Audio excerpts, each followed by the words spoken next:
নবী করিম সাল্লাল্লাহু আলাইহি ওয়াসাল্লাম বলেছেন, হাদিসের রাবী হচ্ছেন আবু হুরায়রা রাদিয়াল্লাহু আনহু, তিনি বর্ণনা করেন যে রাসূল সাল্লাল্লাহু আলাইহি ওয়াসাল্লাম বলেছেন, মান ক্বারাআ সালাসা আয়াতিন মিন আউয়ালিল কাফি ওয়াসিমা মিন ফিতনাতিদ দাজ্জাল।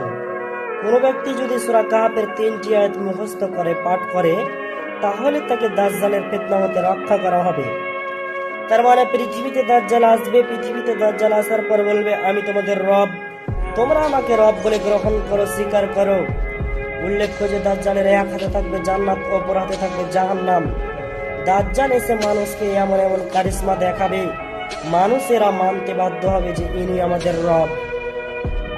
সেই দাজ্জালের হাত থেকে যদি আমরা রক্ষা পেতে চাই, সেই দাজ্জালের হাত থেকে যদি আমরা রেহাই পেতে চাই, দাজ্জালের ফিতনা থেকে যদি আমাদেরকে বাঁচতে হয়, তাহলে সূরা কাহফের 3টি আয়াত আমরা অবশ্যই মুখস্থ করব, পাঠ করব।